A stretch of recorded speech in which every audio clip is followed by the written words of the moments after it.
In November 1988, the CEO of one of the largest companies in America woke up to find his own board of directors had rejected his money.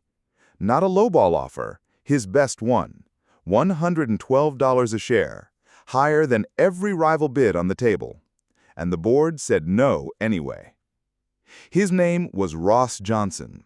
He ran RJR Nabisco, the company behind Oreos, Ritz crackers, Camel, and Winston cigarettes. And just weeks earlier, he'd been the most powerful man in the deal. He controlled the boardroom. He controlled the timeline. He even got to make the first offer. And he still lost to a lower bid. This is the story of the largest corporate takeover in history at the time. A $25 billion leveraged buyout that put Wall Street's appetite for excess on the cover of Time magazine. And a lesson every negotiator needs to hear. The highest number on the table doesn't always win the deal. Trust does. Rewind to the mid-1980s.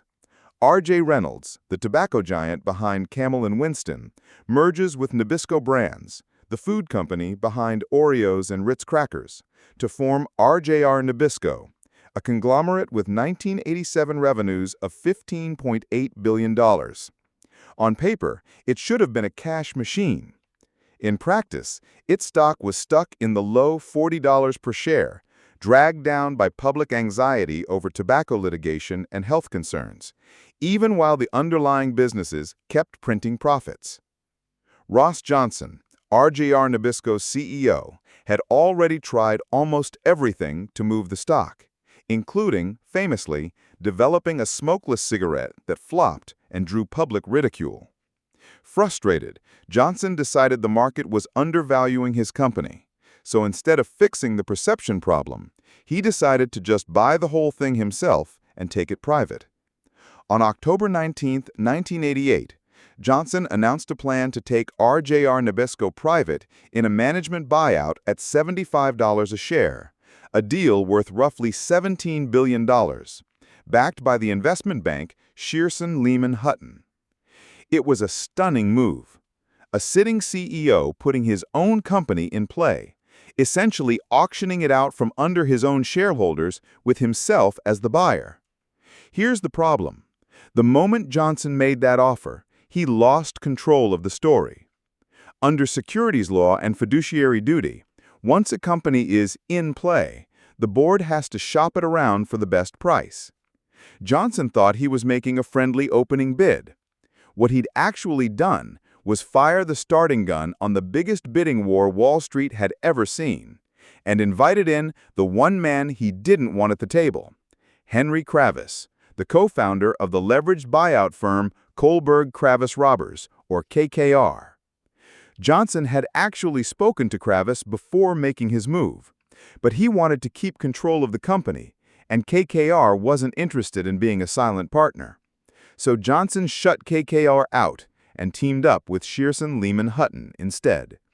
That decision turned a potential ally into his most dangerous competitor. Within days, KKR fired back with a tender offer of $90 a share, a structure specifically chosen because a tender offer made directly to shareholders didn't require RJR management's approval to proceed. It was a message, you don't control this process anymore.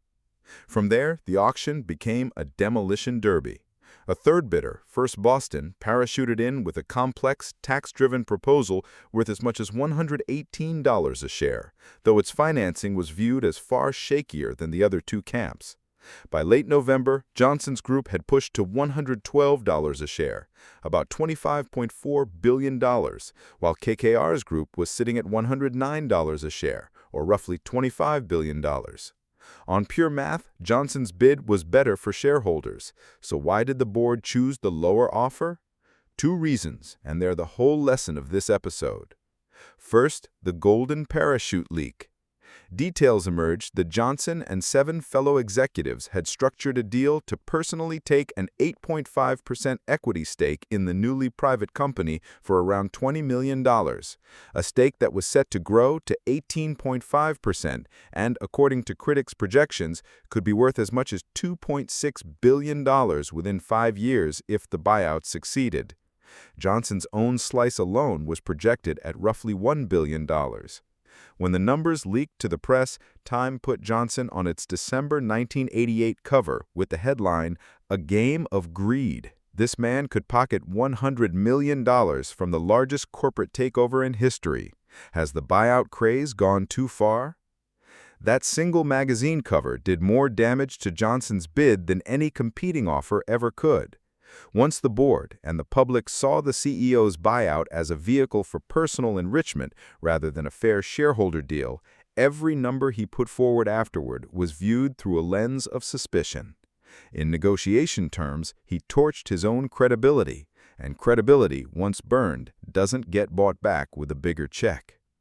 Second, the reset clause. Johnson's $112 a share bid had a hidden flaw.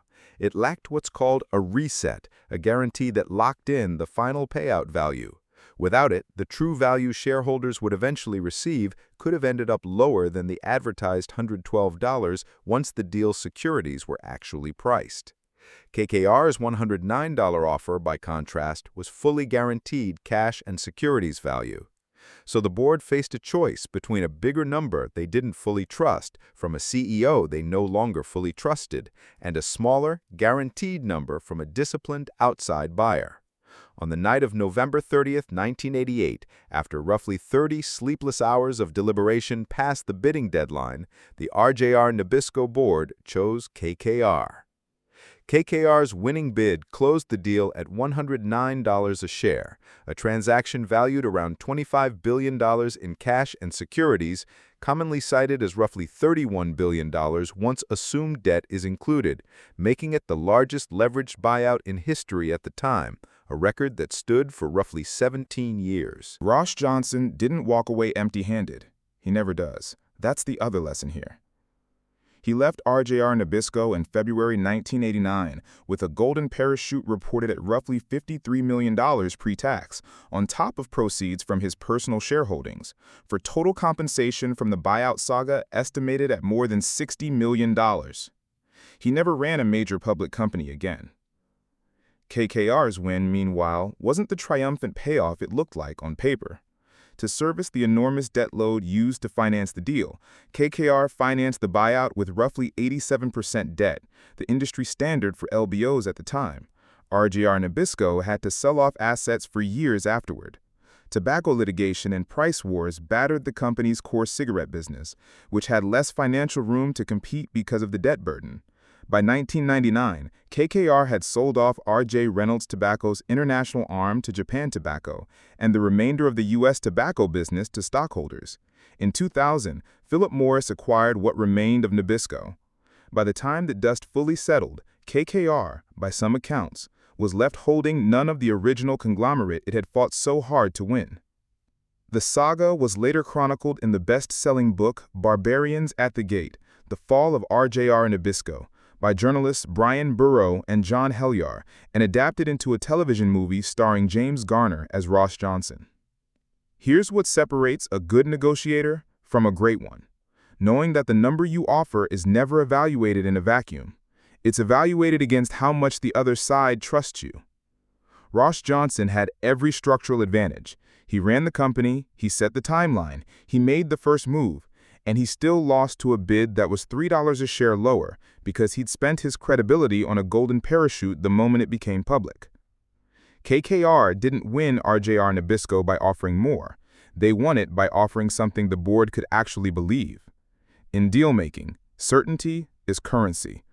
A guaranteed yes will beat an inflated maybe almost every time, and the moment the other side thinks you're negotiating for yourself instead of for them, no number is big enough to buy back their trust. That's the Deal Room, where deals are won, lost, and dissected. Subscribe for the next breakdown.